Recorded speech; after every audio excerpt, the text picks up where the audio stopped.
नमः शिवाय प्यारे साथियों, स्वागत है आप सभी का फिर से एक बार हमारे चैनल वर्ल्ड ऑफ हैप्पीनेस में। ठीक हो आप सब? तो कैसे चल रही है लाइफ आप सभी की?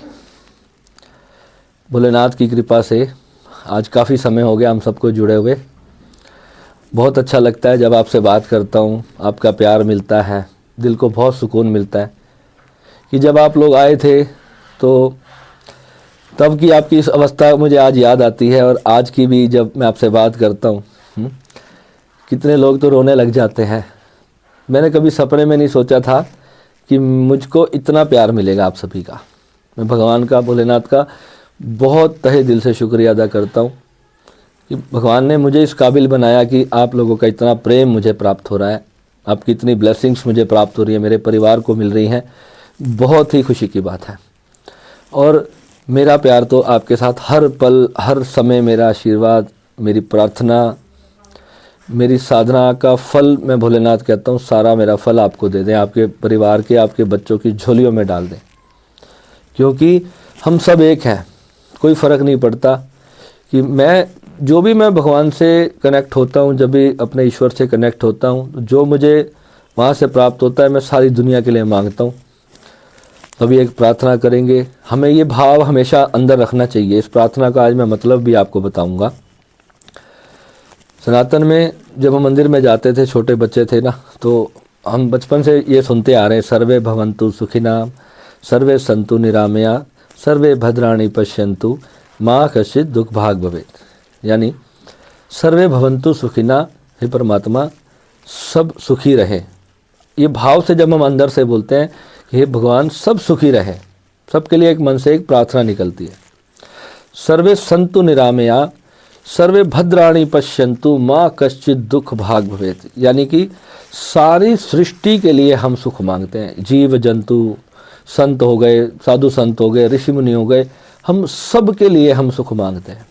जो आप भावपूर्ण होकर कई बार रोने लगते हो, तो मैं हैरान होता हूँ कि मुझ जैसे एक छोटे से जीव, मैं अपने आप को एक छोटा सा कीड़ा मकोड़ा ही मानता हूँ कि मुझ जैसे जीव पर मेरे परमात्मा ने, मेरे गुरु ने इतनी कृपा की, साधु संतों का आशीर्वाद मुझे इतना प्राप्त हुआ कि आज मेरे से भी डबल ट्रिपल उम्र के लोग, 60 70 70 80 80 साल के लोग, जब वो मुझे गुरु भाव से मेरे से जुड़ते हैं, रोते हैं, अपना दुख शेयर करते हैं या सुख शेयर करते हैं, कहते हैं गुरु जब आए थे तब हमारी क्या अवस्था थी और आज हमारी क्या अवस्था है। मेरे जितने भी साधक हैं वो मेरा परिवार हो, आप सब मेरे ही परिवार हो। मैं भगवान से सुबह उठते ही सबसे पहले ये की प्रार्थना करता हूँ, आप सब मेरे साथ बोलिएगा, सर्वे भवन्तु सुखिना, सर्वे सन्तु निरामया, सर्वे भद्राणि पश्यन्तु, माँ कश्चित् दुख भाग भवेत्। यानी कि हम पूरी सृष्टि के लिए, इस सृष्टि के हर जीव जंतु के लिए सुख की कामना करते हैं। प्रभु सबको आप सुख देना, चाहे किसी के साथ मेरा कोई भी रोग द्वेष हो, राग द्वेष हो, लेना देना हो, कोई कर्म संबंध हो जिसके कारण मैंने दुख पाया या मैंने किसी को जाने अनजाने दुख पहुंचा दिया, तो उसके लिए मैं क्षमा करता हूँ। गोरखनाथ ध्यान में गुरु गोरखनाथ की कृपा से जो मैंने आपको दिया, उसमें हम वास्तविकता में करते क्या हैं कि जितने भी जीव जंतुओं के साथ, जो रिश्तेदारों के साथ, दोस्तों के साथ, हमारे जो पति पत्नी के संबंध हैं, माता पिता के संबंध हैं, भाई बंधुओं के, रिश्तेदारों के साथ, अपने चाचा तायों के साथ, बुआओं जीजाओं के साथ, जो भी हमारा लेन देन रहा, ये सब हम कर्मों की वजह से एक दूसरे के साथ जुड़े हैं। ठीक है। और ईर्ष्या जब पनपती है रिश्तों में तो वो दुख का कारण बनती है। तो होता क्या है, एक दूसरे से नफरत कर लेते हैं, क्रोध कर लेते हैं। और मन की इंद्रियों के, हमारा जो शरीर की इंद्रियां हैं, हमारा मन है, हमारा जो स्वभाव बनता है, किसी कारण हमारी कोई इच्छा बाधित हो गई तो अब क्रोध आ जाता है। प्रेम भी है तो प्रेम भी हम जो प्रेम करते हैं एक दूसरे से, तो वो प्रेम भी कुछ पाने के लिए ही होता है कि हम कुछ पाना चाहते हैं ना, प्रेम पाना चाहते हैं इसलिए प्रेम देते हैं। क्या कोई गुस्सा गाली गलौज कोई नहीं पाना चाहता। इस संसार में जो भी है वो सब ईश्वर से और अपने परमात्मा से, अपने गुरुजनों से और अपने समस्त रिश्तों से हर कोई प्रेम ही पाना चाहता है। और प्रेम जब नहीं प्राप्त हो रहा होता तो वहाँ पर एक अंधी दौड़ शुरू होती है। तो गोरखनाथ ध्यान में मैंने आपको क्या सिखाया कि फॉरगिवनेस सिखाई मैंने आपको। उसको फॉरगिवनेस को सिर्फ ऊपर ऊपर से बोलना नहीं सिखाया, उसे अंदर से उसको कैसे अमल करना है, अपने जीवन में कैसे उसको उतारना है। यानी कि जब हमारा कोई बुरा करता है तो होता क्या है, हमारा उसके साथ एक कर्म बंधन होता है पिछले जन्म का, तभी वो व्यक्ति हमारे जीवन में आता है। और वो जब कार्मिक रिश्ता होता है तो फिर होता क्या है, हमें उसका दुख प्राप्त होता है। जैसे कुछ भी घटना घटी, किसी ने भी कोई भी व्यक्ति आपके जीवन में आपके दुख का कारण बन गया मान लो, तो आपके मन में उसके प्रति एक द्वेष का भाव बैठ जाएगा, दुख बैठ जाएगा। अब वो तो आपको चोट मार के चला गया, मगर होगा क्या, आप अंदर से जलते रहोगे, दुखी रहोगे, कष्टपूर्ण रहोगे और परमात्मा से आपका कनेक्शन टूट जाएगा। तो गुरु का कार्य वहाँ पर क्या होता है, वहाँ पर मैं जब आपको फॉरगिवनेस अंतर से प्रैक्टिकली उसको करवाता हूँ, उसकी पूरी विधि विधान के द्वारा मैं जब उस कर्म संबंध को ख़त्म करने का मेरा लक्ष्य वहाँ पर होता है। तो गुरुजनों ने जब हमें वो विद्याएं दी तो हर एक विधि का एक मतलब है। मैं जल्दी में इतना समय नहीं होता कि मैं एक एक विधि की प्रैक्टिकली आपको चीज़ बताऊं कि वो साइंटिफिकली आपके किस चक्रा पे, आपके मन पे कार्य कर रही है, या आपके शरीर पे कार्य कर रही है, या आपके दिमाग पे कार्य कर रही है, आपके रोज़मर्रा के जो कर्म आप करते हो उस पर कार्य कर रही है। जब सेवा करने के लिए बोलता हूँ तो सेवा से आपका कुछ बदलता है आपके भीतर, क्योंकि अभी जो इंसान छीनने के भाव से जी रहा है, पा लेने के भाव से जी रहा है, और उसको गुरु कहता है कि तुम सेवा करनी शुरू कर दो। तो जीव जंतु से पहले अपने तुम्हारे अंदर वो प्रेम तो पैदा हो परमात्मा के प्रति। और जब हम एक छोटे से जीव जंतुओं से ही प्रेम नहीं करेंगे तो हम उस अदृश्य शक्ति से कैसे प्रेम करेंगे जिससे हम कभी मिल नहीं पाए, है ना। जबकि वो हमारे अंदर ही कहीं बैठा है और हम उससे प्रेम कैसे करेंगे। हम आपस के संबंधों से ही उलझे हुए हैं, अपने रिश्तों को ही नहीं ठीक कर पा रहे, तो हम उस अनंत से प्रेम कैसे करेंगे, उस अज्ञात से जो हमें अभी दिखा ही नहीं, कभी हमें मिला ही नहीं। और ऐसे में ये जो ग्रह नाम की जो पीड़ा है, शनि, राहु, मंगल हैं, ये सब अपना अपना रोल निभा रहे हैं। तो अब देखो शनि महाराज, शनि के नाम से लोग डर जाते हैं कि शनि है, शनि है। मैं शनि पे सीरीज स्टार्ट करने वाला हूँ। शनि जब जहाँ जिस भाव में बैठता है ना बेटा, तो वहाँ उस भाव में अगर वो शुभ बैठ जाए तो उस भाव के कारकत्व में इतनी बड़ी विराट वृद्धि करता है कि आप कल्पना नहीं कर सकते। शनि जब देता है तो कहते हैं शनि राजा ही बनाता है। मगर आपने जितने भी राजा इस जीवन में देखे होंगे, आप देखना उन्होंने कुछ ना कुछ तो खोया है। तो शनि की जो 3 दृष्टियां हैं, वो आपकी जो शनि की तीसरी दृष्टि है, सप्तम और दशम, उस दशम दृष्टि का नुकसान जरूर करता है। यानी कि उस चीज़ से वहाँ पर मोह माया जब आपको पड़ेगी तो किस चीज़ की पड़ेगी। मान लो अगर शनि आपके लगन में बैठ जाएगा, लगन में वो बहुत आपको चालाकी देगा, क्लेवर बना देगा, है ना, बड़े षड्यंत्री तरह का, बहुत तेज दिमाग वाला, तेज तर्रार इंसान बना देगा, पैसा बहुत दे देगा। मगर आप देखो वहाँ से ऐसा जीवन में लेकिन ना जो स्पाउस होगा, जो उसका पत्नी का घर होगा या उसके पति का घर होगा, वो पिट गया, क्योंकि वहाँ से सप्तम को दृष्टि डाल देगा, वहाँ से उसके करियर पे दृष्टि डाल देगा, वहाँ से उसके पराक्रम पे दृष्टि डाल देगा। तो ये तीनों चीज़ों का सुख उससे छीन लेगा। यानी कहीं ना कहीं से उसको आध्यात्मिक राह पर चलने के लिए शनि मजबूर जरूर करते हैं। और कोई भी ग्रह आपका दुश्मन नहीं है, क्योंकि ग्रह स्वयं परमात्मा है। मैं कहता हूँ ग्रह भी तो ठाकुर जी चला रहे हैं, भोलेनाथ ही चला रहे हैं, वो ईश्वर ही तो चला रहा है, वो राम ही तो चला रहे हैं, वो वाहिगुरु ही तो चला रहे हैं, वो अल्लाह ही तो चला रहा है। आप कहोगे कि मैंने ठाकुर जी क्यों बोला, क्योंकि जो कृष्ण भक्त है उसे मेरी बात समझ में नहीं आएगी। वो तो कहेगा भैया ये तो भोलेनाथ का भक्त है, मेरा इसके साथ क्या संबंध है। तो जब मैं कृष्ण की बात करूँगा तो मैं तब भी उसकी बात करूँगा, जब मैं अल्लाह की बात करूँगा तब भी उसकी बात करूँगा, जब वाहिगुरु की बात करूँगा तब भी उसकी बात करूँगा। मैं बुद्ध की, जीसस की, क्राइस्ट की, आपके राम की, आपके हनुमान जी की, जिनकी भी मैं बात करूँ, मैं सबको मानता हूँ। और वह सब में जो अनंत शक्ति है वो एक ही है। तो उसी का संदेश हमें यहाँ पर दुनिया तक पहुँचाना है, पहली बात। अब जीवन में जब दुख आता है तो कारण कहाँ से बनता है दुख का, क्योंकि हमारे दुख हैं। अगर हम अपने दुखों को लिखना शुरू करें ना, एक छोटी सी लिस्ट होती है हमारे पास, कोई बहुत बड़ी लिस्ट नहीं है, क्योंकि आप परमात्मा के बच्चे हो। और क्या दुख होता है, छोटे छोटे दुख कौन कौन से होते हैं। दुख बोला भैया मेरी तो पत्नी मेरा कहना नहीं मानती, मेरा पति से नहीं बनती, मेरे माँ बाप से नहीं बनती, मेरा काम नहीं चल रहा, मैं बीमार रहता हूँ, मेरा शरीर ठीक नहीं है। यही दुख है ना, शरीर से और रिश्तों से, ये दो ही दुख है। या तो कोई शरीर से दुख है, या कोई पैसे से दुख है कोई, या तो आपको अपने रिश्तों से दुख है। बस कोई ये नहीं कहता कि गुरुजी मेरे को भगवान नहीं मिल रहे, मेरा ये दुख है, कोई ये नहीं बोलता। कोई भी ये बात नहीं कहता कि काश मुझे परमात्मा मिल जाए तो मेरे सारे दुख खत्म हो जाए। तो परमात्मा कभी मिलता नहीं है, परमात्मा तो हो जाना पड़ेगा आपको। उस दूध में दूध ही मिल सकता है, उसकी कोई और शर्त है ही नहीं। जब तक आप उसकी तरह बिल्कुल अंदर से साफ नहीं होगे, अपने पाप को, कर्मों को, अपनी चालाकियों को, अपनी घृणा को, अपनी नफरत को, अपने लालच को, अपने जो मन के भीतर जो भी विकार बसे हुए हैं, जब तक उनको आप एक तरफ नहीं रखोगे, मैं ये नहीं कह रहा उनको छोड़ दो, मैं कह रहा हूँ जितनी देर तो रख सको, 1 घंटा रख सको, 1 घंटा अपनी आइडेंटिटी को, अपने जीवन की सारी घटनाओं को 1 घंटा दिन में साइड पे रख दो, और उस 1 घंटे में आप देखो कि आप कौन हो। वो 1 घंटा उस 23 घंटे पर भारी पड़ेगा। बिलीव करना, अपने आप को वो मानना छोड़ दो।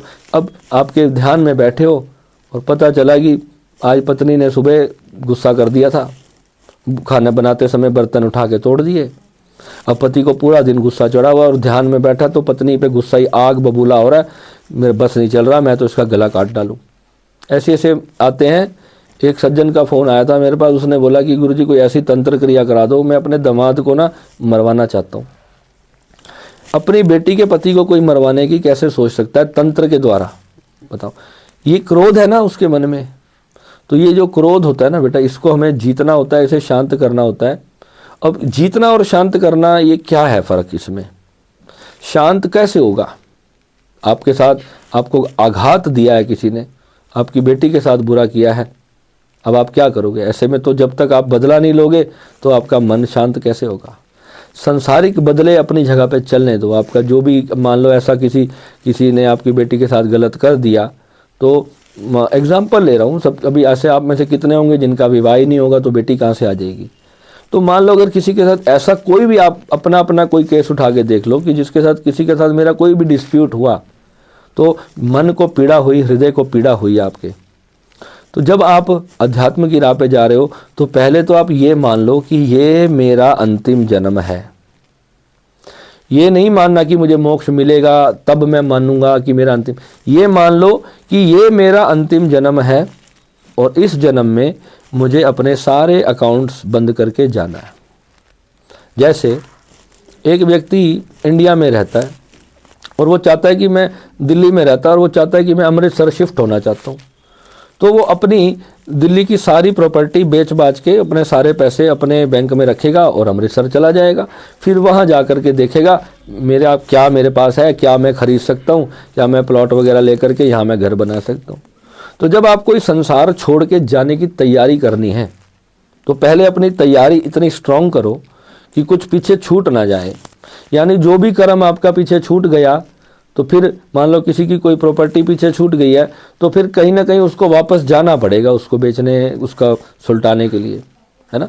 अगर कोई कर्जा है, कोई लोन है या कोई कोर्ट केस चल रहा है, तो भैया वो कोर्ट केस छूटे बिना आपको पुलिस छोड़ेगी नहीं, क्योंकि कर्म किया था ना, तो बुरा कर्म किया था तो उसकी सजा देने वहाँ पर वापस जाना पड़ेगा, नहीं तो पुलिस पीछे आके तुम्हें पकड़ के लेके जाएगी वहाँ तक। तो आपके जो डिस्प्यूट्स होते हैं जीवन में, हम हैं तो हमारे डिस्प्यूट्स होंगे। तो गुरुदेव इसको क्या कहते हैं कि हमारे अनरिजॉल्व्ड इश्यूज है। तो जो अनरिजॉल्व्ड इश्यूज हमारे जब तक समाप्त नहीं होंगे तो हमें मोक्ष की प्राप्ति नहीं हो सकती।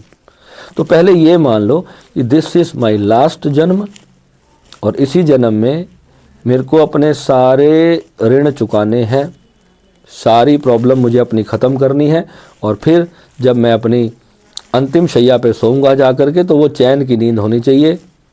यानी कि बस फिर मेरे को पीछे मुड़ के किसी व्यक्ति विशेष को या अपने किसी रिश्ते को या अपने किसी बदले को नहीं लेने के लिए वापस आना पड़े, राइट। तो इसका एक ही सॉल्यूशन है, जो आपने लेना है किसी से और वो दे नहीं रहा, वो देना नहीं चाहता, क्योंकि आपका कर्म में अभी और पीड़ा लिखी है, क्योंकि आपका कुछ कर्म था उससे, वो दे नहीं रहा आपको, वो देना नहीं चाहता है ना। तो वो बेईमानी कर रहा है, क्योंकि आपके ग्रह कहते हैं कि अभी तो 20 25 50 जन्म इसको घिसेंगे पिटेंगे तब जाके इसकी सज़ा पूर्ण होगी।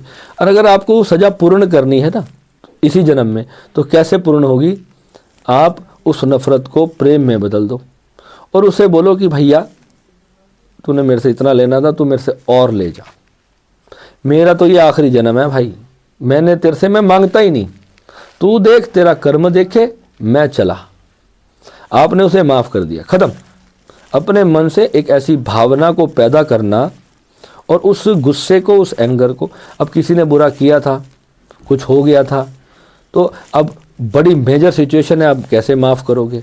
माफ़ करने का मतलब ये नहीं है कि आप जब सुबह अपने कर्म पे जाओगे तो आप उस व्यक्ति अपना कोर्ट केस नहीं करोगे। अगर किसी ने कोई बहुत नाजायज़ किया है आपके साथ तो उसे भी उसका दंड मिलना चाहिए, तो जो सरकार का काम है उसे करने दो, मगर आपकी आत्मा का जो काम है वो आत्मा करती रहे।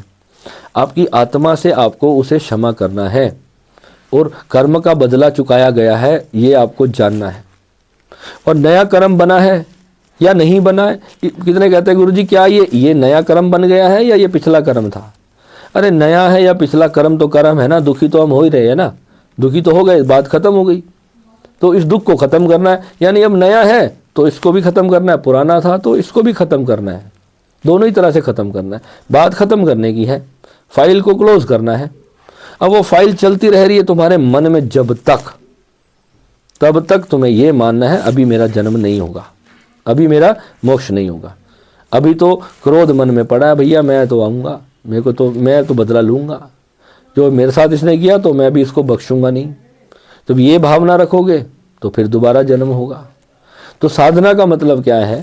साधना मंत्र जप नहीं है कि आप बैठ करके 4 घंटे ध्यान कर रहे हो, 6 घंटे ध्यान। 5 मिनट में अगर आपकी आत्मा के अंदर वो एक्सेप्टेंस आ गई कि आपने उस कर्म को रिलीज कर दिया, इमीडिएट आपकी समाधि लगेगी। जैसे जैसे तुम्हारे रोज कर्मा हल्के होते जाएंगे, तुम्हें अंतर से ऐसा फील होगा जैसे कोई 1000 किलो का पत्थर सिर पे उठा रखा था और अब उतारने के बाद उसको ज़मीन पे रख दिया मैंने, अब मुझे कितना हल्का फ्लाइंग फील हो रहा है। बहुत मधुर सा फील होगा आपको, इतना हल्का फील होगा।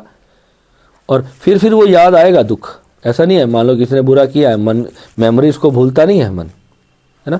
तो मेमोरीज को भूलना है, किसी ने बुरा किया है उसको मेमोरी को भूला करो, और अच्छा किया था उसकी खुशी में बहुत प्रसन्न होते जा रहे हो। आज कुछ नया कुछ बहुत बड़ा मिल गया, उसकी खुशी में पागल हो गए हो, तो वहाँ पर क्या करना है?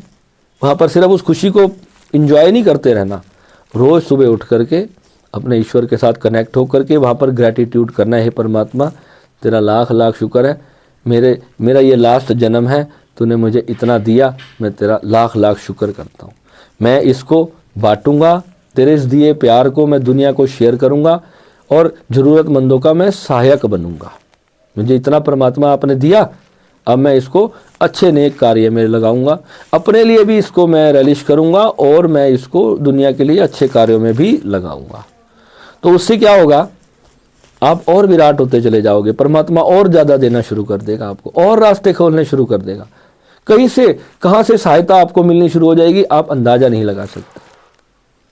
बैठे बैठे जीवन में ऐसी ऐसी घटनाएं घटने लगेंगी, आप हैरान होते चले जाओगे। अगर आपके मन में दुख है किसी चीज़ का, तो आप देख लो दुख का कारण तो मैं ही हूँ। सामने वाला व्यक्ति कोई मेरे दुख का कारण नहीं था, मेरी उम्मीद दुख का कारण थी। वो तो मुझसे प्रेम करता था, मैंने ही कुछ गलत बात बोल दी, रिश्ता खराब हो गया, है ना? कटु वचन हमेशा रिश्ते खराब करते हैं। तो जो कहता है मेरे माँ बाप से नहीं बनती है, ऐसे लड़के आते हैं, मैं भैया माँ बाप से अलग रहता हूँ। क्यों भैया अलग क्यों रहते हो?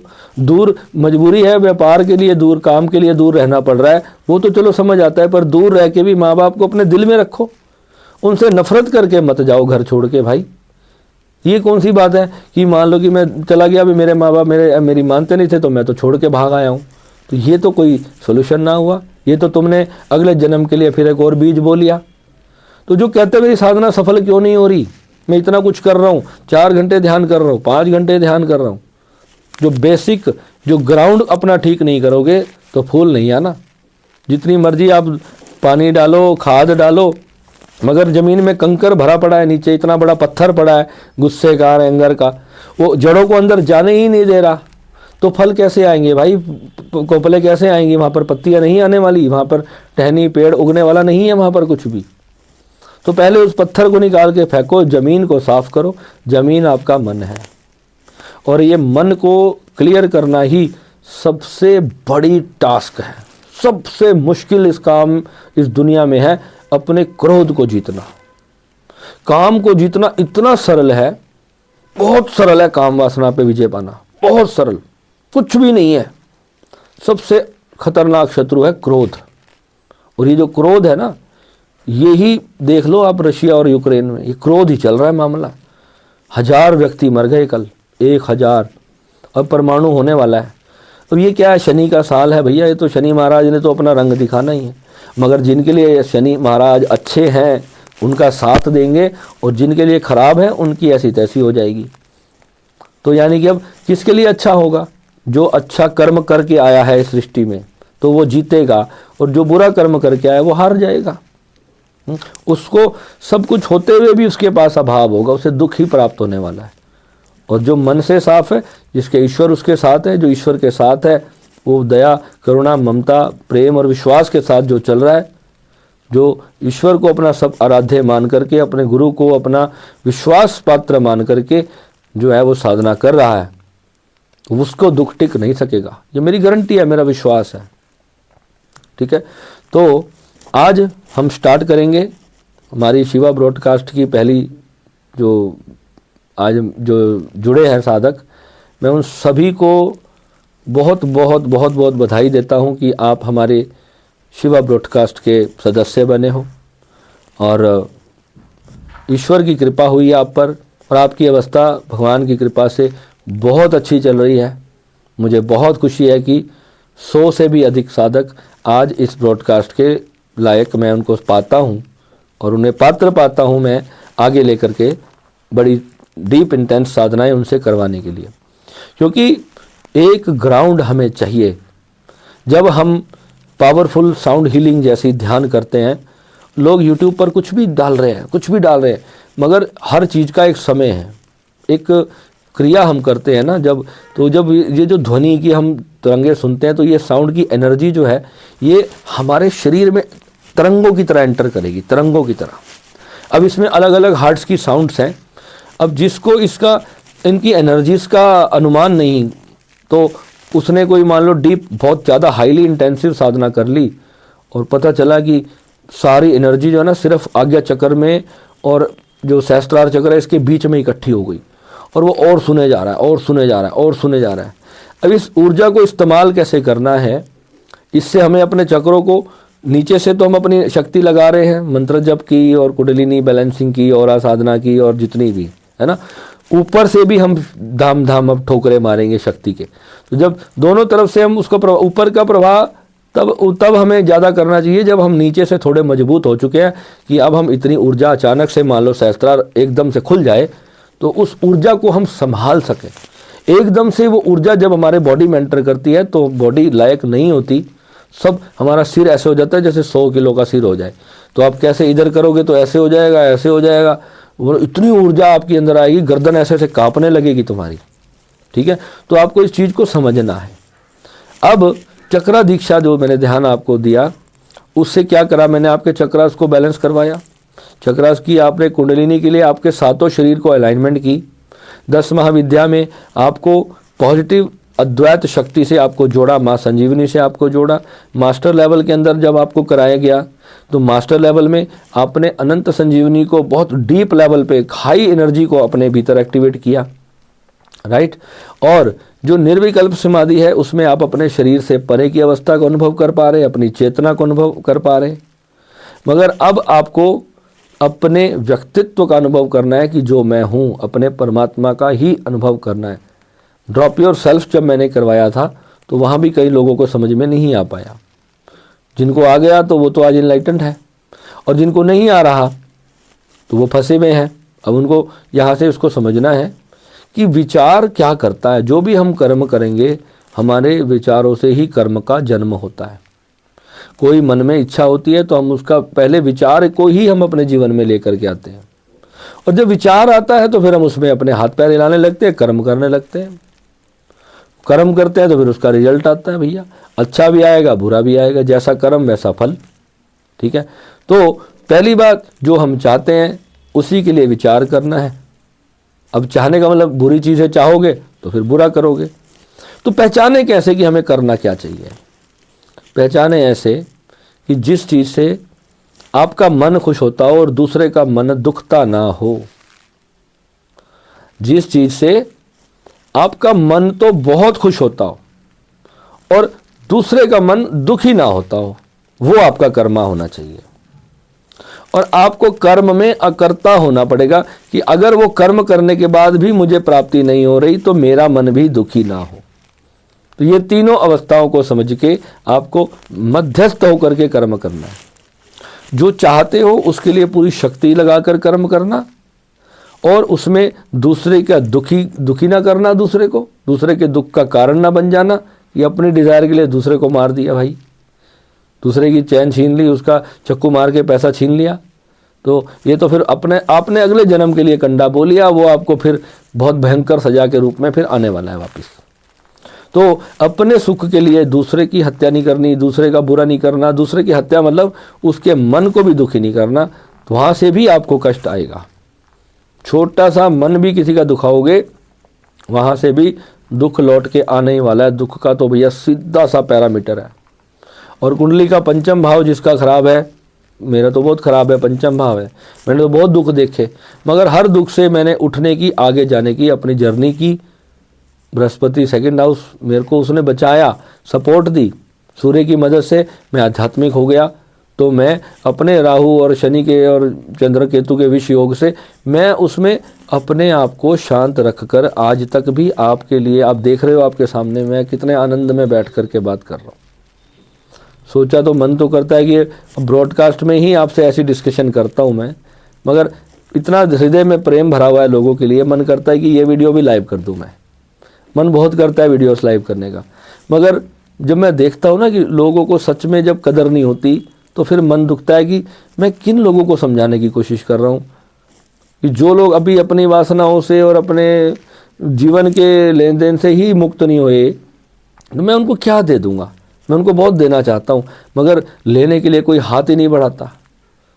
भजन है ना, राम नाम के हीरे मोती मैं बिखराऊं गली गली, ले लो रे कोई राम का प्यारा, शोर मचाऊं गली गली, बोलो राम बोलो राम बोलो राम राम राम। अब यहाँ पे कृष्ण वाले जल जाएंगे, भैया ये तो राम का नाम क्यों लेता है, ठीक है। तो मुझे भी बोलते हैं भैया तुम तो शिव भक्त हो, तुम यहाँ पर क्या गुरुद्वारे में क्या कर रहे हो पूछ लेते हैं कई बार। तो कहने का भाव क्या है, देखो ये अवस्था आती है, अंदर से आती है, बड़ा मज़ा आता है जब आप ऐसी अवस्था में रहते हो ना, तो बड़ा मज़ा आता है, अंदर से शांति सुकून फील होता है। और यहाँ पर मैं जैसे बैठता हूँ, बिलीव करना मेरे को ऐसा लगता है सारे के सारे तुम मेरे सामने बैठे हो। ऐसे मैं एक एक व्यक्ति का मैं ध्यान कर रहा हूँ कि वो कौन बैठा है, उसके लिए मुझे क्या बोलना है ना। वहाँ पे नेहा जी मेरे को कैसे सुन रही हैं, लक्ष्मी जी क्या सुन रही है, नेत्रा जी क्या सुन रहे हैं, है ना। हमारे राजीव जी, उनके कौन सा कल प्रश्न था, उनकी समस्या को कैसे दूर करना है। तो सबको याद करता हूँ। दिलीप माली जी को, वो मुझे मैसेज करते हैं। हमारी वो एक गुजरात से बहन है, वो कल फ़ोन करके बहुत रो रही थी, तो जरा सा मैंने अपना जरा सा दुख बता दिया तो वो रोने लग गई, है ना। तो कहने का मतलब क्या है, देखो इतना प्यार इतना आशीर्वाद ये भगवान की कृपा से मिलता है। तो मैं तो अपने घर में ही बैठा हूँ, तुम्हारे घर में ही बैठ के तुमसे ऐसे बात कर रहा हूँ। मुझे तो इतना अच्छा फील होता है तुमसे बात करके, और तुम साधना कर रहे हो तो बड़ा मज़ा आता है। तो बाकी देखो जो आपके मैंने सारे स्केड्यूल बनाए हैं, और जैसे मैंने आपको हर दिन के हिसाब से अलग अलग साधना करवाई, उसमें आपने देख लिया होगा। जो लोग अभी शुरू किए हुए लोगों को भी 15-20 दिन हुए हैं अपने स्केड्यूल को, किसी को 1 महीना हुआ है, उनका रिजल्ट बहुत अच्छा आने लग गया। ये जब स्केड्यूल का एक राउंड पूरा होगा, एक राउंड पूरा होते होते आपकी लाइफ बहुत ज़्यादा ट्रांसफॉर्म कर चुकी होगी। ये मेरी पूरी गारंटी है, लिखित में पक्की गारंटी है मेरी कि आपकी लाइफ ये एक राउंड पूरा होते होते पूरी चेंज हो चुकी होगी। क्योंकि मैंने अब जब आपको तरीके से जब चीज़ करवाई है ना, क्योंकि देखो ऑनलाइन के हिसाब से जब हम कनेक्टेड है ना, तो मेरे को हर व्यक्ति की प्रॉब्लम का नहीं पूरा पता चल पाता। आपने अपनी कोई समस्या बताई तो मैं उनको बताता हूँ कि इस टाइम पे आपको ये साधना करनी है, ऐसी अवस्था मन की चल रही है। तो उस वक्त अब आपका मन, आज सुबह पता चला भी घर में तो कलेश हो गया, बहुत ज़बरदस्त, पापा से लड़ाई हो गई है, बिजनेस में गलत डिसीजन हो गया, 2 लाख का लॉस हो गया, पापा मुझे गाली सुना दी पापा ने 10-12, और बैठ के उस वक्त नटराज करने को बोलूँगा तो क्या हो जाएगा? नटराज नहीं हो पाएगा किसी से। तो कैसे हो पाएगा नटराज वहाँ पर? तो वहाँ पर फिर गोरखनाथ करना पड़ेगा, ठीक है। और जो जो साधनाएं हैं हमारी, उन सारी साधनाओं का एक नेविगेशन आपको आना चाहिए कि ये साधना मुझे किस क्षण में करनी है। आज मेरे मन दुखी हो रहा है, बहुत दुखी हो रहा है। अब पहले अपने दुख के कारण को समझो कि मेरा मन दुखी क्यों हो रहा है। अब उस कारण को जब तक हटाओगे नहीं तो मन शांत नहीं होगा। फिर तुम मंत्र जप करे जा रहे हो, भैया मेरा दुख नहीं जा रहा, मंत्र जप कर दिए मैंने 1.25 लाख, दुख तो खत्म नहीं हुआ। वो प्रेमानंद जी ने कह दिया ये राधे राधे जपते चले जाओ, फिर वो राधे राधे जपते रहो भैया, करोड़ों बार जपते रहो। आज सुबह मैंने शॉर्ट डाला था ना, उसमें मैं लिखा, वो एक व्यक्ति ने मेरे को भेज दिया, किसी ने मैसेज के, गुरुजी आपने वो किताब पढ़ी है the monk who sold his Ferrari. मैंने कहा भाई उसके नाम से ही नफरत है मुझे। मेरे क्यों? इतनी बड़ी इतनी प्यारी किताब है, दुनिया ने पढ़ी है, बहुत फेमस किताब होगी। मैंने कहा भैया जो लगता होगा जिनको उस टाइटल में कुछ वर्थ दिखती होगी तो वो कर सकते हैं। मेरे को तो उसमें ये लगता है कि in India there should be monks who can make you buy Ferrari. दुनिया में साधु संत ऐसे होने चाहिए जो आपको अपने दम पर इतना स्ट्रांग बनाए कि आप फरारी खरीद सको कल को जाकर के। सोल्ड करके जंगल में भगाने वाला तो आप भगोड़ा, खुद भगोड़ा तुम्हें भी भगोड़ा बनाएगा भैया। तो अपने कर्म से भागना जो सिखाए वो कभी गुरु नहीं हो सकता, वो कभी ध्यान साधना नहीं सिखा सकता आपको। ये एक ऐसी कार है जो 400-500 की स्पीड पे चलती है और इसको कंट्रोल करना तो बड़ा मुश्किल है। कई जगह टकराएगी, कईयों से, अपने रिश्तों से टकराएगी, बहुत सारे दुख होंगे, बहुत सारे सुख आएंगे, मल्टी चीज़ें घटनाएं घटेंगी जीवन में, क्योंकि कुंडलिनी जागरण कर रहे हो आप, बच्चों का खेल नहीं है कोई। तो प्रारब्ध निकल के आएगा संचित में से, कहाँ से कौन सी घटना भगवान कब आपको जीवन में, गुरुमंडल आपकी कहाँ से परीक्षा लेगा, आप पहचान नहीं पाओगे। कभी शरीर बीमार हो जाएगा, कभी बच्चा बीमार हो जाएगा, कभी माँ बीमार हो जाएगी, कभी पिताजी पे कष्ट आ जाएगा, कभी किस पे आ जाएगा, कभी किस पे आ जाएगा। चारों दिशाओं में भागना पड़ेगा। एक हाथ रस्सी इधर से खींचेगी, एक इधर से, एक ऊपर से, एक नीचे से, और ऐसे खिंचा महसूस करोगे। उस क्षण में कौन सी साधना करोगे? उस क्षण में आंख बंद करके भोलेनाथ पे छोड़ दोगे, जो हो रहा है, मैं कुछ कर ही नहीं रहा हूँ, मेरे बस का ही नहीं है। लीव एवरीथिंग, सारी रस्सियाँ छोड़नी है उस वक्त। और जहाँ पर रिस्पॉन्सिबिलिटी की बात आती है तो वहाँ पर आपको पूरे प्रेम भाव से अपनी रिस्पॉन्सिबिलिटी को निभाना है, भागना नहीं है अपनी रिस्पॉन्सिबिलिटी से, ठीक है। अगर आपको लगता है कि आप मैनेजिंग अच्छे से कर रहे हो तो मैनेजर से करवा लो वो काम, अगर नहीं कर पा रहे तो खुद करना पड़ेगा भैया, नहीं तो काम डिस्टर्ब होगा। कल को जब बैड रिजल्ट आएगा तो फिर आप उसको भी दुश्मन बना लोगे। तो जितने प्रेमियों की लिस्ट बड़ी करनी है या जितने दुश्मनों की लिस्ट बड़ी करनी है, ये आपके ऊपर है। जब फॉरगिवनेस की मैं बात सिखाता हूँ, प्रेम की बात सिखाता हूँ, तो वो मन की अवस्था को चेंज करने का भाव है मेरा, कि आपके मन, जिस व्यक्ति के साथ आपके कोई डिस्प्यूट खड़ा है, कोई पूर्व जन्म का कर्म आ गया, उसने आपका हर्ट दुखा दिया, तो आपको वहाँ पर उसे तुरंत माफ़ करना है। माफ़ कर नहीं पाओगे क्योंकि अंदर तो जल रही है आग, और आप कहोगे गुरुजी मैं माफ़ कैसे करूं? यानी कि ये बोलना है, ये मेरा अंतिम जन्म है, मैं आज तुझे अपने हृदय से, सच्ची भावना से मैं तुझे क्षमा करता हूँ, और आज के बाद मेरा तेरे से कोई लेना देना नहीं। ऐसे जो भी बुरे लोग आपके जीवन में आए, कष्ट दें, आपके परिवार के भी हो सकते हैं, बाहर के भी हो सकते हैं, तो फॉरगिवनेस इज द की। और सेकंड, जब फॉरगिवनेस के बाद, अब तो फॉरगिव किया, अब आपको परमात्मा कैसे होना है? जिससे नफरत थी ना, पहले तो उसे माफ़ कर दिया, अब उसे आपके भीतर से, अब आप तो हो ना, अभी आप जीवित हो, मर तो नहीं गए हो, उसकी मेमोरी आएगी, याद आएगी, थॉट्स बनेंगे, विचार चलेंगे अंदर। तो उस वक्त पे क्या करना है?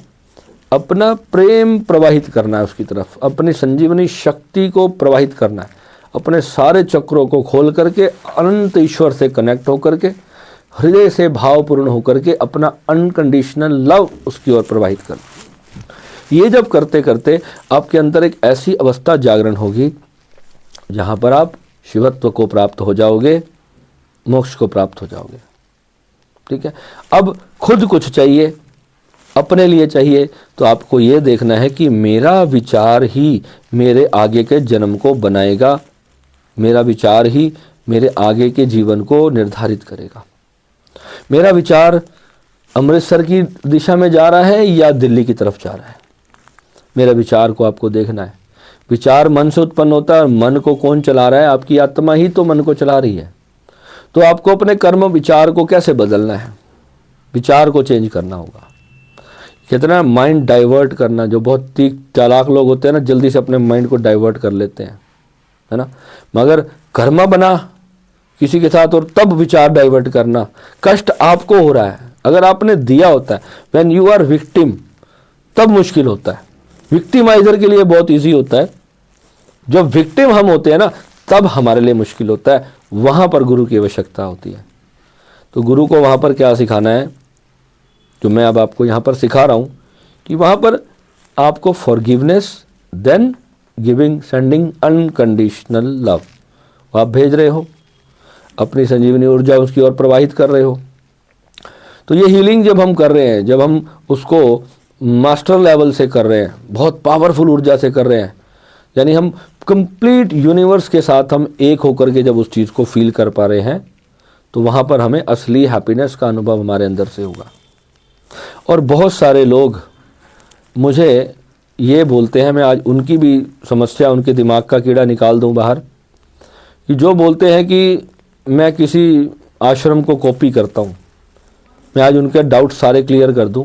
मैं किसी गुरु से बंधा हुआ नहीं हूँ, और ऐसे गुरु से तो बिल्कुल भी नहीं बंधा जो मुझे उससे मिलने के लिए हर बार मुझे 50,000 रुपये देना पड़े। जिस गुरु से हर बार मुझे बात करने के लिए 5 लाख 10 लाख देना पड़े, वो तो मेरा कभी गुरु हो ही नहीं सकता। पहली बात, आज मैं आपको ना अपने गुरु बताता हूँ, मेरे गुरु कौन है। सबको मेरे से ये प्रॉब्लम होती है, सब जानना चाहते कि मेरे गुरु कौन है। मेरा कोई गुरु ही नहीं है, मेरा कोई गुरु है ही नहीं। मुझे जिससे दान में, भीख में जो ज्ञान मिला, मैंने वो सबसे बटोरा और अपने काम से काम रखा। क्योंकि शनि 11वें वाला और 9वें घर का सूर्य उच्च वाला जो घमंडी इंसान होता है, वो हूँ मैं। वो किसी को गुरु मान ही नहीं सकता। पहली बात, मेरे अंदर समर्पण आता ही नहीं था, आता ही नहीं था। मुझे हर जगह पे कमियां ही दिखती थी। कोई गुरु ये कमी, कोई गुरु ये कमी, कोई गुरु ये कमी, तो मैं भी कमियां ही देखता था तुम्हारी तरह। और उस कमियां देखने देखने में मैंने 50-60 गुरु बना लिए। अब मुझे ही पता ही नहीं है मुझे कहाँ से मिला भैया। तो मैं किसकी जय करूं और किसका मैं बोलूं नहीं, उसकी विद्या से नहीं मिला, उसकी विद्या से नहीं मिला। सबसे ज़्यादा प्रेम मैं ओशो से करता हूं। मेरी आत्मा में ओशो बसे हैं, मेरे अंदर मेरे ठाकुर जी बसे हैं। ठीक है। और कृपालु जी महाराज को मैं बहुत सुनता था, वो मेरे रोम रोम में बसे हुए हैं।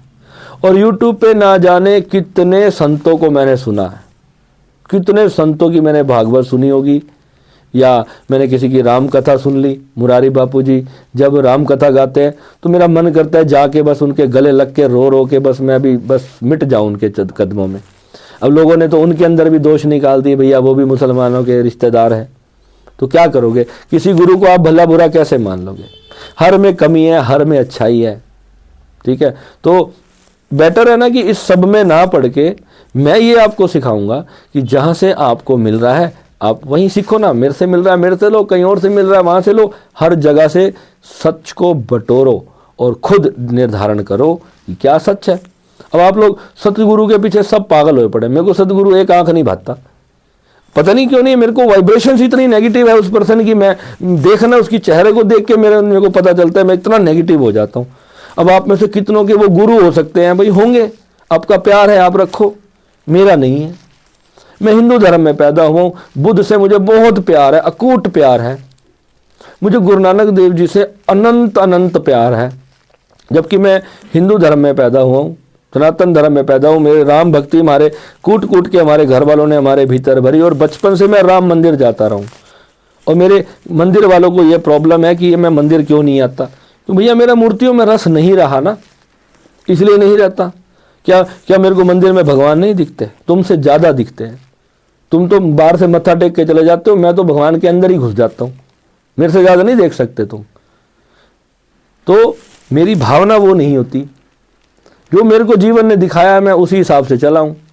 अब मस्जिद में भी मेरे को दिखता है, अल्लाह दिखता है। हमारा सूफ़ी ध्यान है, सूफ़ी साधना हम कराते हैं, हमारे ओशो ने हमारे को सूफ़ी साधनाएँ कराई हैं। हमारे को मुसलमानों से भी नफ़रत नहीं होती, जैनों से भी नफ़रत नहीं होती। मेरे कितने सारे साधक जैन हैं, मेरे से इतना प्यार करते हैं वो लोग, तो नफ़रत कहाँ से आ जाएगी मन के अंदर? क्योंकि हमने उस जड़ को पानी दिया जो हमारे भीतर थी, जो हमारे भीतर का परमात्मा था ना, हमने उसको समझा है। हमने हिंदू मुस्लिम सिख ईसाई नहीं समझा।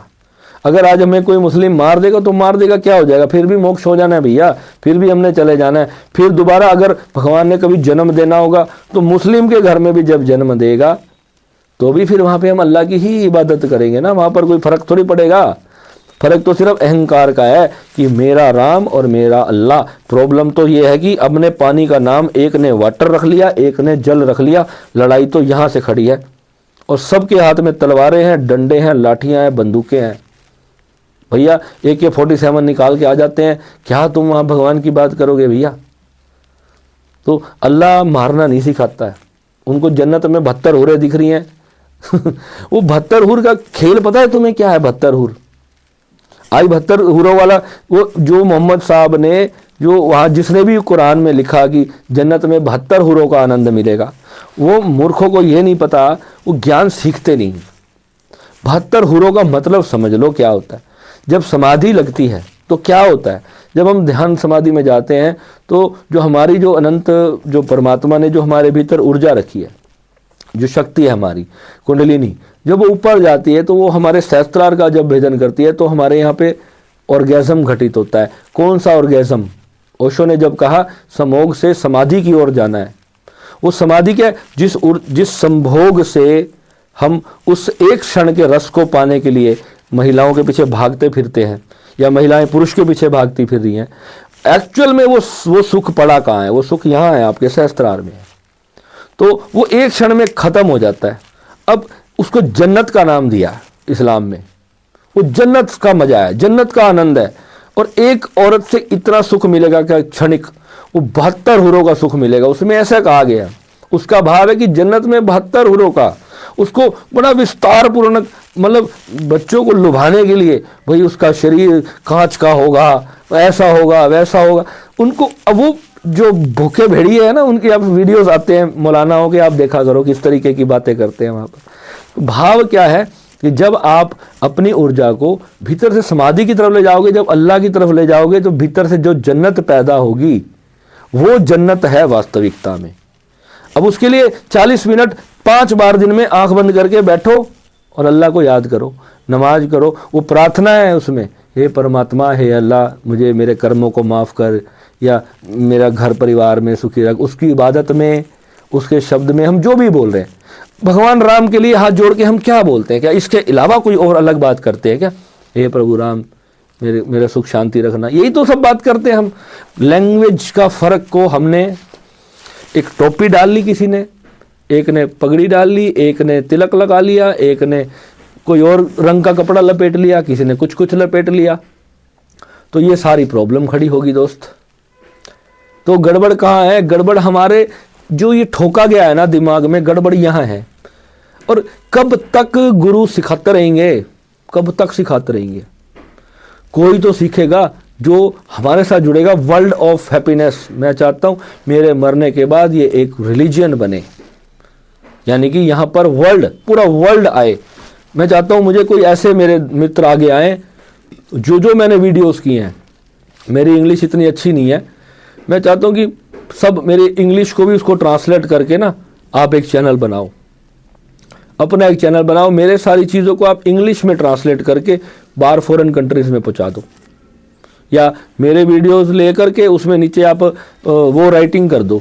कोई अगर ऐसी सेवा लेना चाहता हो तो ज़रूर करे, कि कितने लोगों को ये बार वेस्टर्न वर्ल्ड में कितना काम आएगा, कितना काम आएगा। वो साधनाएं जो मैंने हिंदी में आपको सारी सिखाई है ना, वो आप उसको एक बार इंग्लिश में उनको सिखा दो। कोई ऐसा करना चाहे तो कितना मजा आएगा। मुझे सच बताना आप में से कि सब कैसे भाग भाग के आएंगे इंडिया वर्ल्ड ऑफ हैप्पीनेस में, आएंगे या नहीं आएंगे? आएंगे ना। तो बस यही हमें चाहिए। मज़ा क्या है? मज़ा है कि हम दुनिया से ना अब ये नफ़रत ख़त्म करते और हम जो हैं वो हम पाले। हम कभी नहीं मरने वाले, कभी भी मरने नहीं वाले। कमाल की बात यह है, देखो हम मरने नहीं वाले। हम मोक्ष में भी हम रहेंगे, हम मरेंगे नहीं। हमारा अस्तित्व समाप्त नहीं हो रहा है, हमारा अस्तित्व तब भी रहने वाला है। अब उस अवस्था तक जाने के लिए जितने भी मैंने आपको 48 समथिंग स्टेप्स अभी तक मैंने करवाए हैं, वो सारे के सारे उसमें यूजफुल है। यानी कि एक के बिना भी पूर्णता नहीं आएगी आपकी। और मैंने जैसे मैंने प्राप्त किए थे वैसे ही आपके सामने रख दिए हैं। मैंने कुछ उसमें चेंज नहीं किया। जो मुझे मिला है, जिस चीज से मुझे, और आज भी अभी मेरी यात्रा कहीं समाप्त नहीं होगी है। मुझे अब भी इतना इतना खजाना मिल रहा है आप लोगों के लिए, और मैं आपको दे रहा हूं अभी। क्योंकि जो वर्ल्ड आगे बढ़ रहा है, दुनिया आगे जा रही है, आगे जो हमारी ग्रोथ हो रही है, मेरे को दुख मिलते हैं, मैं उस दुखों से सीख करके आगे बढ़ता हूं। और मैं कैसे निकल रहा हूं उससे बाहर, उस चीज़ों को मैं यहां डालता हूं। फिर जो मेरा जीवन मुझे दिखा रहा है, मैं यहाँ आपको वो शेयर कर रहा हूँ। और मेरी कसम है कि मेरे इस चैनल पे मैं कुछ छुपाऊंगा नहीं। यानी कि जो ज़िंदगी मेरी दिखाएगी तो वो मैं डालूंगा यहाँ पर सरेआम। मैं डरता नहीं हूँ किसी के बाप से भी, क्योंकि मेरी आत्मा ने उस चीज़ को देखा है, फील किया है। और हर इंसान उस दौर से गुजरता है, तो उसको निकालने ही तो मैं यहाँ पर बैठा था। और अगर मेरी ज़िंदगी ने मेरे साथ ही ट्रेजेडी खेल दी, और उस स्थिति पे मैं कैसे निकलूँगा, तो मैं आपको कैसे निकालूंगा? मेरी पत्नी से अगर मेरा झगड़ा हो रहा है और वो मेरे से उस वक्त किस तरह की भाषा में बात कर रही है, और उस स्थिति को मैं कैसे डील कर रहा हूं, मैं आपको बताऊंगा यहाँ पर। या आपको ऐसे डील करना है तो आपका घर सही चलेगा। अगर मान लो आपके पास पैसे ही नहीं आ रहे, तो अब उस वक्त उस स्थिति में कैसे उसको डील करोगे? क्या गलत काम करने लगोगे? उस अवस्था में आप कैसे डील करोगे? आपका काम नहीं चल रहा है, आपके सारे मेहनत फेल होती जा रही है, बहुत बड़ा दुख लग गया ज़िंदगी में। उस वक्त पे अपने मन को कैसे शांत करोगे? उस सारी चीज़ों को सीखने का मतलब है परमात्मा हो जाना। ध्यान के उच्चतम अंतिम अवस्था तक प्राप्त करने का मतलब ही साधना है, और कुछ नहीं। अपने सारी रोजमर्रा के कर्म में ऐसे फ्लोट करना, यही है सीखना, बस, और कुछ नहीं। तो आज एक छोटी सी टेक्निक मैं आपको और शेयर करूंगा यहाँ पर। भगवान बुद्ध की टेक्निक है। वैसे साक्षी भाव आपने बहुत सुन लिया, साक्षी साक्षी साक्षी। साक्षी लोगों को पकड़ में नहीं आ पा रहा, समझ में नहीं आ पा रहा। देखो, साक्षी में उसे जाना है जिसे पूर्णता मोक्ष प्राप्त करनी है, जिसने सिर्फ सब समाप्त करके फिर जो जीवन में उल्टा पुल्टा जैसा भी घटित होगा सब स्वीकार करना। उसके लिए है साक्षी भाव की साधना। यानी कि शांत बैठ करके, अब सिर्फ साक्षी भाव करने से क्या आपकी भौतिकता और आध्यात्मिकता अंदर से सब कुछ जागरण हो जाएगा? नहीं होगा। वो जो 48 स्टेप्स दिए गए हैं ना, उसके बिना साक्षी फलीभूति नहीं होगा आपका। बाकी तो आप छोड़ दो। साक्षी तो सबसे अंतिम अवस्था है, साक्षी सबसे अंतिम अवस्था है। फिर साक्षी को संभालने के लिए बहुत सारे ध्यान मेरे को बनाने पड़ेंगे कि साक्षी हो, अब उसमें रहा कैसे जाए, वो वहाँ से हम चूकेंगे कब कब, कैसे हम गिर जाते हैं, क्यों उस अवस्था में बने नहीं रह पाते। क्योंकि एक शांत समंदर था, एक शांत तालाब मान लो, स्विमिंग पूल एक शांत है, किसी ने उसमें जोर से पत्थर मारा तो वो सारा लहराने लगेगा। ऐसे ही हमारा मन होता है।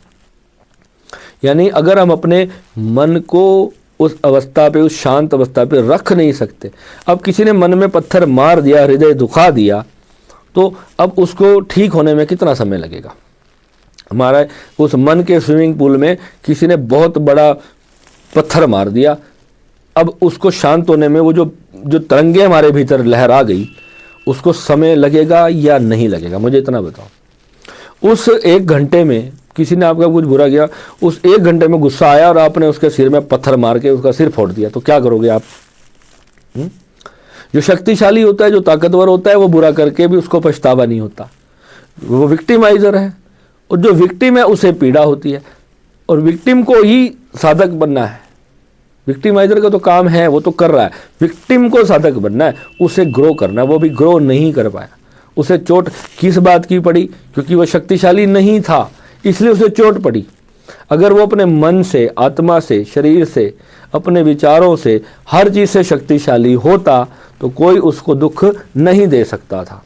उसने कुछ तो ऐसी एक्सपेक्टेशन की थी जिसकी वजह से उसको दुख मिला। तो जीतना तो उसे अपने आप से था या उस तीसरे से जीतना था, दूसरे व्यक्ति से जीतना था? जीतना था अपने मन को। तो दूसरे को दोषारोपण करते हो, मेरी माँ ने ऐसा नहीं किया, बाप ने ऐसा नहीं किया, भाई ने ऐसा नहीं किया, दोस्त ने ऐसा नहीं किया, उसने, मेरे सर ने ऐसा कर दिया, मेरी मैडम ने ऐसा कर दिया। तो कहानियां, हम दूसरों को दोष देने में लगे हैं, अपने दोष को नहीं देख पा रहे। मेरी एक्सपेक्टेशन ही मेरे दुख का कारण है। बस सारी एक्सपेक्टेशन को जीरो करना है। जीरो करते ही आप एक परम शांति को प्राप्त होगे। उस परम शांति में जब आप शांत होकर के जब बैठोगे, अब मन में जब वो पत्थर गिरेंगे, स्विमिंग पूल, ये स्विमिंग पूल है आपका ध्यान, और इस ध्यान की जो आपकी जो कैनवस है, इस छोटी सी स्क्रीन पे जो भी चलेगा, आपका पूरा जीवन यहाँ पर चलेगा। तो जब जीवन चलेगा तो उसकी जितनी मैंने विधियां आपको कराई हैं कि किस किस कर्म से, कौन कौन सी विधि से मुक्त होगे, पहले तो वो ब्लास्ट करने के लिए ऊर्जा चाहिए, ऊर्जा का जागरण चाहिए, ब्रह्मचर्य का पालन चाहिए।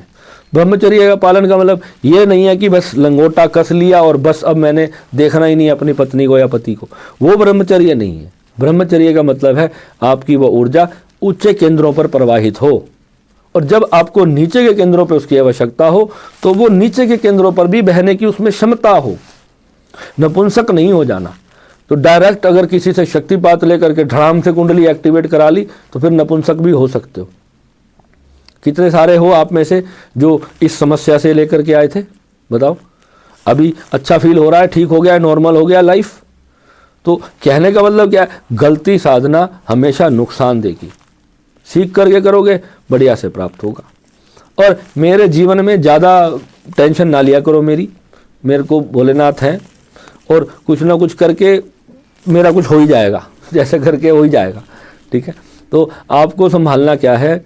जो सीखने आए हो वो सीखने की कोशिश करो। वो नहीं सीखोगे तो फिर बैठ के दुखी रहोगे, और दुखी मैं नहीं चाहता तुम में से एक भी चूक जाए। ये जो 100 लोगों की ब्रॉडकास्ट मैंने तैयार की है, इसमें सिर्फ ये वीडियो डालना था, पर आज इतना मन मेरा प्रवाह में है, मैं सच बोल रहा हूँ, ये वीडियो मेरा मन करा मैं लाइव ही कर दूँ, और कर ही दूंगा। चलो कर ही देते हैं, देखी जाएगी, सबको मिले। क्योंकि मैं ना ये अभी जब मैं आप लोगों से बात करता हूँ तो थोड़ा सा फेमिलियर हो जाता हूँ, और यूट्यूब पे मेरा मन नहीं करता कि मतलब ज़्यादा लोगों से मैं कनेक्शन बनाऊँ, क्योंकि अब मैं ना अपनी जर्नी पर हूँ, ये किसी बड़ी जर्नी पर हूँ। मुझे अभी मेरे ऊपर परमात्मा ने मेरी फैमिली की जिम्मेदारी डाल दी है। मेरे पिताजी की तबीयत खराब हुई तब से मैं घबरा गया। मेरे माता पिता 2 ही तो हैं जो मेरे से पूरी दुनिया में प्यार करते हैं, और अगर उन्हें कुछ हो गया तो मैं वैसे ही अधूरा रह जाऊँगा। और मेरा बेटा है, उसको भी मेरे को बड़ा रहता है कि बस उसको भी मैं अपना फ़र्ज निभा सकूं। अब मेरी हेल्थ भी थोड़ी सी ठीक नहीं रहती। तो कहने का मतलब ये है कि हमें अपने जिम्मेदारियों में रहते हुए अपने कर्म को पूरा करना है, और जो हमने पा लिया उसको शेयर करना है दुनिया से, और जो आप पा रहे हो उसमें आगे बढ़ते जाओ। ठीक है, अब अंत में इस ध्यान के बारे में समझते हैं। शांत होकर के बैठना है, और जो भी विचार चल रहा है मेरे मन में उसको सिर्फ देखना है, ये चल रहा है। जैसे आप एक रोड के किनारे पर कहीं खड़े हो, गाड़ियां जा रही हैं, अब एक रेड कलर की मान लो कार गई आपकी आंखों के सामने, अब उस कार को कितनी देर तक देखते रहोगे? कहाँ गई, कहाँ गई, कहाँ गई, अरे वो गायब हो गई, है ना? तब तक देखते रहोगे क्या उसको? नहीं, वो जारी है, बस जारी है, और काली गई, पीली गई, नीली गई, लाल गई। ऐसे ही जीवन में सब कुछ है। दुख कहाँ होता है? दुख तब होता है जब हम उस कार को अपने घर में खड़ा हुआ देखते हैं कि मेरे घर के बाहर खड़ी है। अब अभी अवस्था नहीं है उसको लाने की, वहाँ दुख खड़ा होता है। यानी कि जब कार आई, जब कार आंखों के आगे से गई, ये कार का मतलब है आपको विचार बता रहा हूँ, आपके अंदर क्या चल रहा है उसको देखना है। किसी के कार चल रही है, किसी के कोई स्त्री चल रही है, किसी के अंदर कोई पुरुष चल रहा है, किसी के अंदर सोना चांदी जवाहरात चल रहे हैं, किसी के अंदर कोई बहुत बड़ी इंडस्ट्री चल रही है, किसी के अंदर कोई बहुत बड़े अपने बच्चों की जिम्मेदारी चल रही है, किसी के अंदर कुछ चल रहा है तो किसी के अंदर कुछ चल रहा है। सबके अपने अपने मन है। किसी को अपनी माँ का इलाज कराना है, वो परेशानी से चूक रहा है। ये कुछ भी हो सकता है, कुछ भी जो दिमाग में चल रहा है। अब कोई जिम्मेदारी का विचार है, विचारों को देखो। इसमें से अभी मेरे लिए सबसे इम्पोर्टेंट क्या है आपको पता है? ये जो मैं अभी वीडियो कर रहा हूँ, ये मेरे को कहाँ से आया? ये कहीं से नहीं आया। ये जब मैं सुबह ध्यान में बैठा था आज, तो मेरे अंतर से जब मैं इतनी डीप गहन समाधि में था, मेरे को लगा यार कि ये एंटर करने तक का जो प्रोसीजर है, ये मैं इन तक को कैसे सिखाऊं, मैं इनको कि कैसे मैं अपनी सारी जो मेरे जीवन में इतनी उल्टी पुल्टी परिस्थितियां चल रही है, उसके बावजूद भी मैं कैसे अपने इस अवस्था में केंद्रित रह पाता हूं और शांत समाधि में रह पाता हूं। तो ये अवस्था मैं कैसे तुम तक पहुंचाऊं, ये आज मैं तुमसे शेयर कर रहा हूं। तो उसको जब तुम देखोगे ना, तो एक तो दिख रहा है कैनवस पे, और एक चीज है जो उसको देख रही है। वो आप जो हो ना, आप वो उसको देख रहे हो, और वो आप देखने वाले जो ना, ये दोनों आंखों के ठीक पीछे केंद्र में आप हो, उसको हम बोलते हैं पीनियल ग्लैंड। पीनियल ग्लैंड पर ही आप वास्तव में हो। जब आप पूरे शरीर में कहीं बैठे हो, अपनी आंख बंद करके देखो कि चेतना शरीर में कहाँ बैठी है। आपको नाभि में नहीं दिखेगी, वो आपको यहीं ध्यान जाएगा, आपका ऑटोमेटिकली उस पीनियल ग्लैंड पे ध्यान जाएगा, क्योंकि वही आपकी ड्राइवर सीट है। पायलट वहां बैठा है आपके शरीर का। अब किसी ने कहा कि ओशो ने बोला कि नाभि चक्र पे ध्यान करो। ओशो ने कहा नाभि पे लाओ, उस अपने केंद्र को एक्टिवेट करो। अब यहां मैं ओशो के थोड़ा सा टोटल अगेंस्ट हूं, क्योंकि नाभि चक्र से मैंने 8 साल नाभि चक्र पे साधना करके सिर्फ जो छोटे मोटे अनुभव होते हैं ना, जिसे हम मानते हैं कि हम आउट ऑफ बॉडी चले गए या ये सब, ये आउट ऑफ बॉडी जाना इज नॉट प्रॉपर साधना। जब तक पूर्ण सहस्त्रार नाद हमें ले नहीं जाएगा, नाद अंतिम अवस्था नाद है। गुरु नानक जी ने कहा है, एक ओंकार सतनाम करता पुरख निर्भव निर्वैर अकाल पुरख अजूनी सैभंग गुर प्रसाद जप आद सच जुगाद सच है भी सच नानक होसी भी सच। तो वो जो अनहत नाद है, जो शब्द रूपी ईश्वर है, जो परमात्मा है, अकाल पुरख परमात्मा, वही वास्तविकता में हमारा सत्य है। हमें उनसे ही हमारा जन्म हुआ है, वहीं से ही हम इस संसार में आते हैं। तो जब हम उनकी शरण में बैठ जाते हैं अंदर से, और उनसे हमें ध्यान लगाना पड़ता है उनको पाने के लिए। जब सहज हमारा ध्यान भीतर लग जाता है, उसमें जब हमारी अवस्था वहाँ पहुँचती है, तो हमें परमात्मा की, वाहेगुरु की आवाज़ आनी शुरू हो जाती है। उस नाद की ध्वनि हमारे भीतर बजती है, जिसे कहा गया गुरबाणी में 5 शब्द की आवाज़ आती है। 5 शब्दों की, 5 तरह की अलग अलग ध्वनियाँ आपके भीतर आपको सुनाई देंगी। वो ध्वनियाँ कैसी होंगी? पहले आपको ऐसा लगेगा जैसे शंख बज रहा है, या ऐसे सुर सी आवाज़ आएगी, पी, ऐसे बारीक सी आवाज़ पहले आपको आने शुरू होगी। आपको कितनों को तो आती है, वो कहते हैं गुरुजी मैं साइलेंट में बैठता हूँ तो वहाँ मेरे आ रही होती है आवाज़, कईयों की अपने आप ही चल रही होती है। मगर ये बहुत खतरनाक योग है। इसको ऐसे नहीं कि मतलब आपके साथ कोई ना कोई एनलाइटेंड मास्टर आपको बताने वाला होना चाहिए, क्योंकि जब ये चक्रा पहला खुलता है, तो वहाँ से फिर हम उस ऊर्जा को बर्दाश्त नहीं कर पाते। हम ऊर्जा बहुत अधिक होती है, बहुत ज़्यादा अधिक होती है, बर्दाश्त से बाहर चली जाती है। तो फिर वहाँ पर गुरु की आवश्यकता पड़ती है, जो उसको शांत करता है। राइट? तो इसमें हमें क्या करना है फिर? जब हम उस ध्वनि को सुनते हैं, तो सुनते सुनते हमारा मन जब उसमें रमने लगता है, उस ध्वनि में, अभी सब आंख बंद करके साइलेंट हो जाओ। पिन ड्रॉप साइलेंट में आप एक बार सुन के देखो, क्या कोई ध्वनि आ रही है आपको?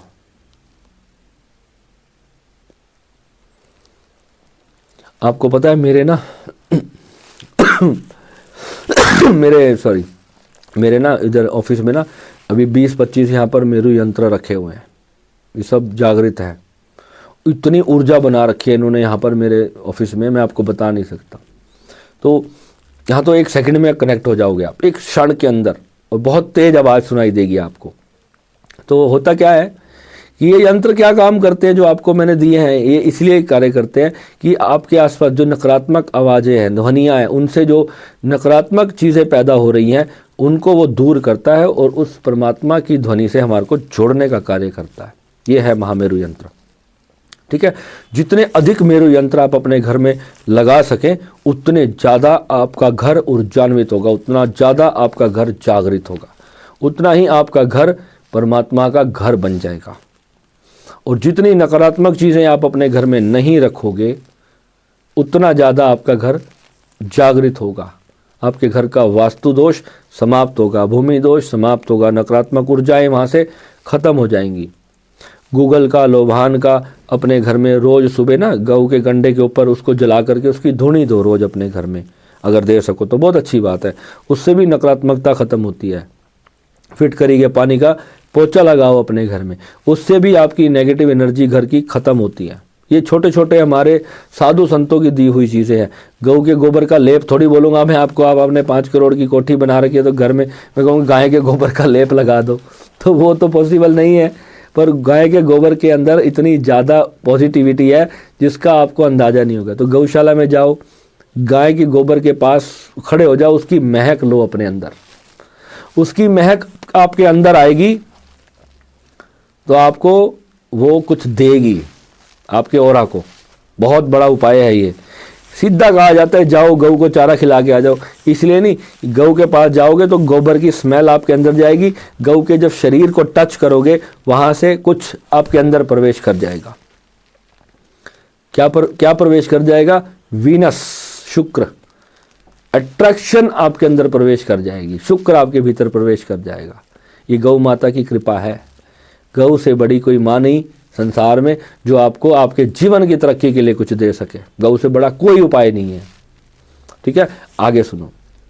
जब इस ध्वनि को सुनोगे तो फिर आपको गहरे उतरते जाना है। पहले 15-20 मिनट, 30 मिनट। आज जो सुबह मैंने ब्रॉडकास्ट में जो मैंने साधना शेयर किया है, बहुत हाई इंटेंसिव साधना है। वो इन चीज़ों को एक्टिवेट नहीं करती, वो इन चीज़ों को कंट्रोल करेगी, जब बैलेंस करेगी आपको, आपके सातों चक्रों को वो बैलेंस करेगी। आपका शरीर अलाइन होगा इस ऊर्जा को बर्दाश्त करने के लिए, इसलिए वो चीज़ें आपको मैंने उसमें कराना शुरू की है। ठीक है, तो जब आप इस ध्वनि से जुड़ोगे, इसके लिए पूरा साइलेंस आपका घर होना चाहिए। आपके जो घर में कमरा है वो बिल्कुल पिन ड्रॉप साइलेंस होना चाहिए। वहाँ पे गाड़ियों की आवाज़ें ना हो, बसों की, कारों की आवाज़ें ना चल रही हों, कोई कहीं ज़्यादा शोर शराबा, मतलब कहने का वहाँ पे ना हो।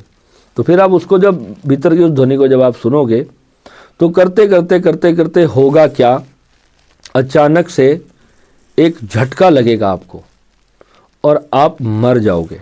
15-20 मिनट के लिए मर सकते हो सकता है आप 1 घंटे के लिए मर जाओ, हो सकता है आप 2 घंटे के लिए मर जाओ, हो सकता है आप पूरी रात भर के लिए मर जाओ।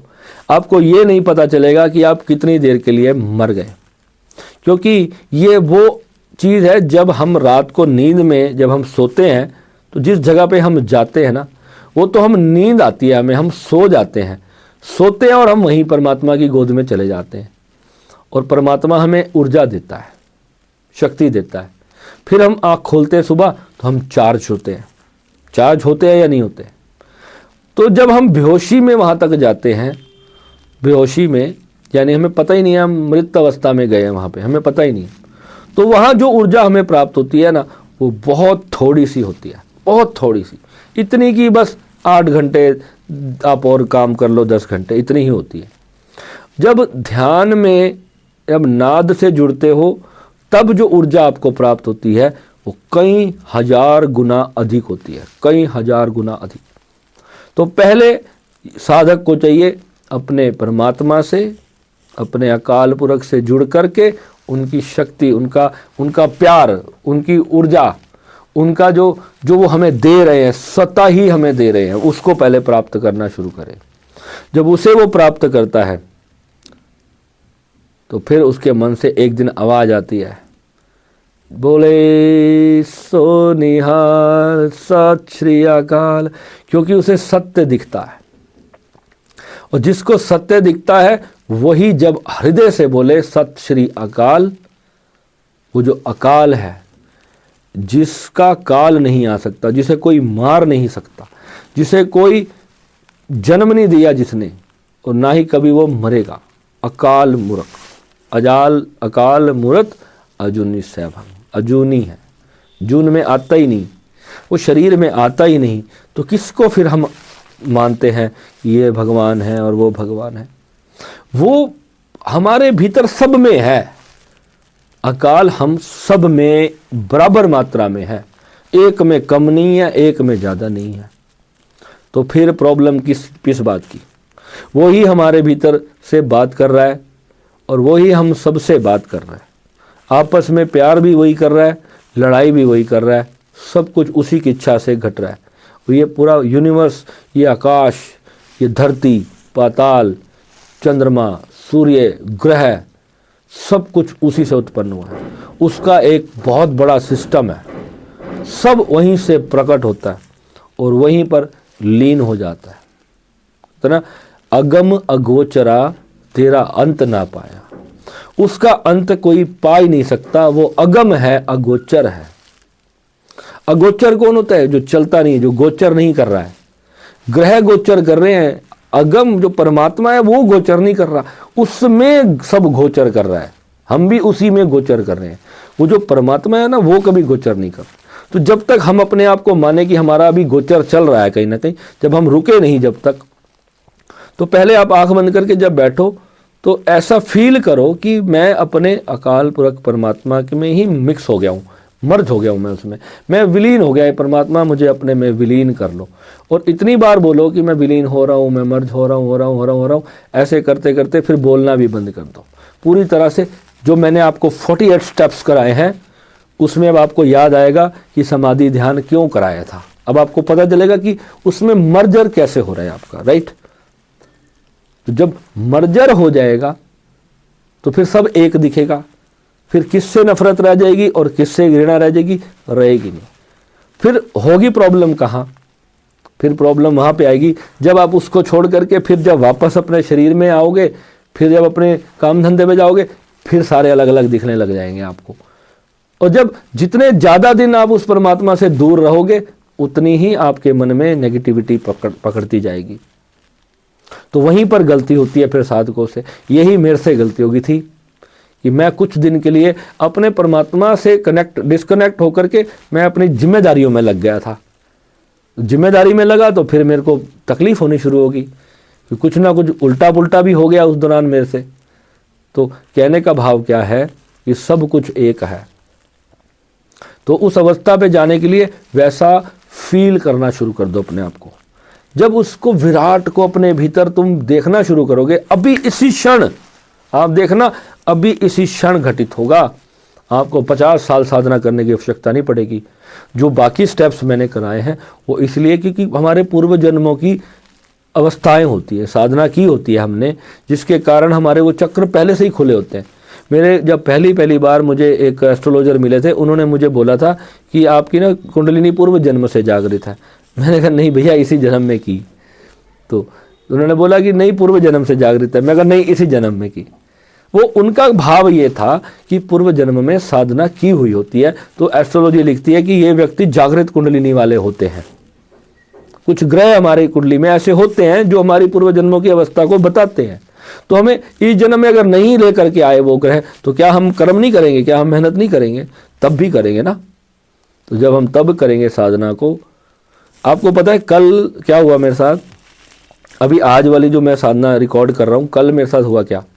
2 घंटे 20 मिनट का मैंने वीडियो था, वो मैं आपके लिए कल बनाया था मैंने। और ऐसे ही आंख बंद करके ही मैं अपने मन के साथ बैठा था, आत्मा के साथ, और जो भीतर से परमात्मा का संदेश आ रहा वो बोले जा रहा हूँ। 2 घंटे 10 मिनट का वो वीडियो रिकॉर्ड हुआ और मैं माइक का बटन ही ऑन करना भूल गया।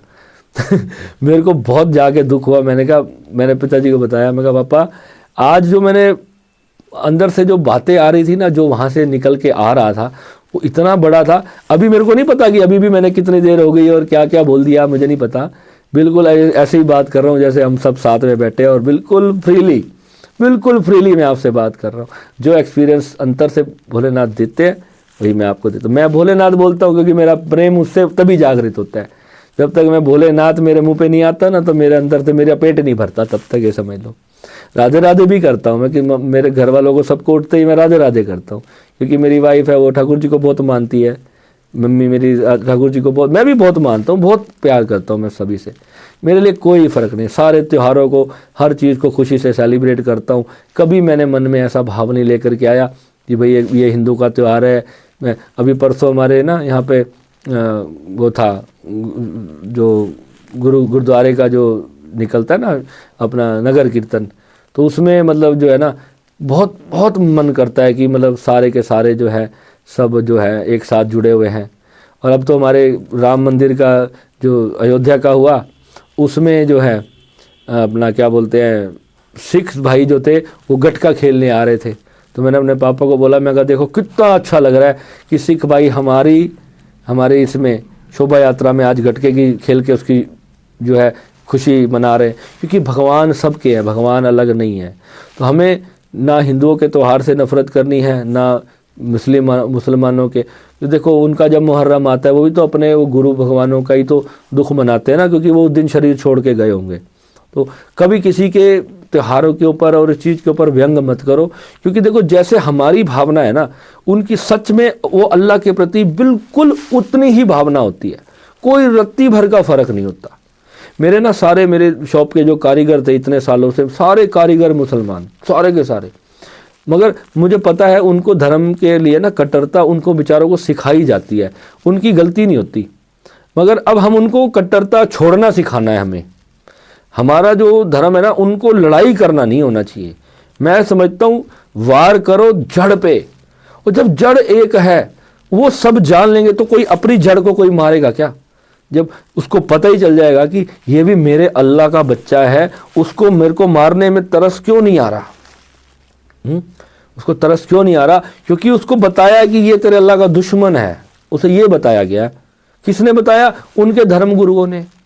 अब धर्म गुरु ही अगर गलत बताएंगे तो फिर आप देखो सच्चाई कहाँ से लोगों तक पहुँचेगी। क्या एक मुसलमान भाई आप में से मेरा कितना वीडियो देखते हो, सच में सोचना, क्या आप अपने बच्चे से कितना प्यार करते हो?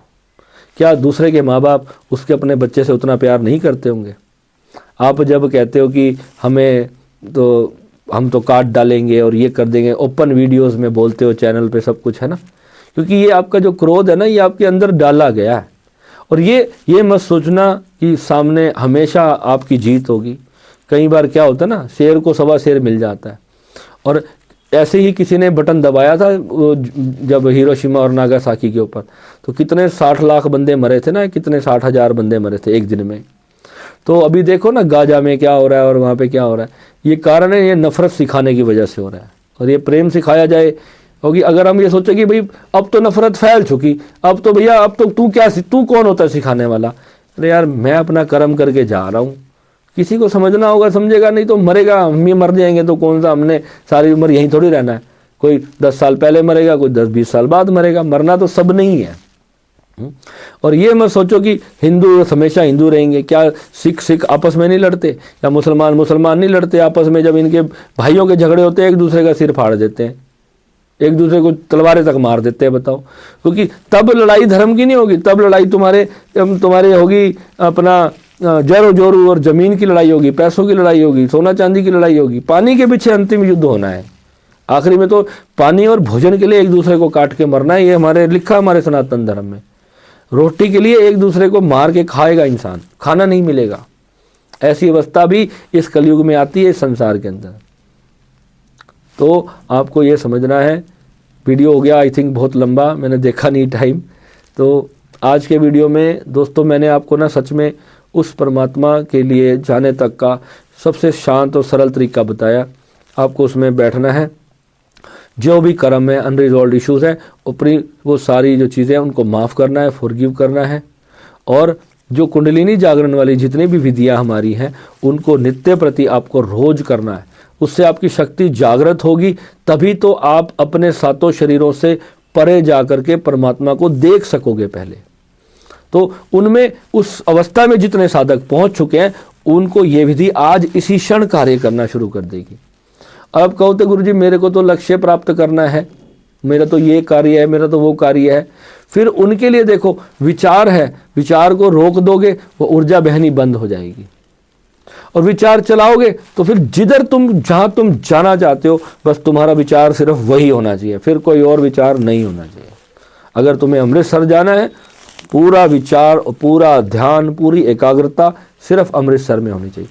अब अमृतसर का विचार दुख दे रहा है, पीड़ा दे रहा है, तो फिर आपको क्या करना है, रोकना है। पहले विचार को रोक करके फिर उसे आत्मसात करना है, फिर उसे वहां लेकर के जाना है जहां आपको आनंद की प्राप्ति हो। अगर दुख की तरफ ध्यान दोगे तो दुखी हो जाओगे, सुख की तरफ ध्यान दोगे तो सुखी हो जाओगे, कहीं भी ध्यान नहीं दोगे तो परमात्मा हो जाओगे। ये मेरी लास्ट लाइन है। सुख की तरफ ध्यान दोगे तो सुखी हो जाओगे, दुख की तरफ ध्यान दोगे तो दुखी हो जाओगे। जब कहीं भी ध्यान नहीं जाएगा, जब कहीं भी ध्यान नहीं होगा, तब परमात्मा हो जाओगे। ठीक है। नमः शिवाय।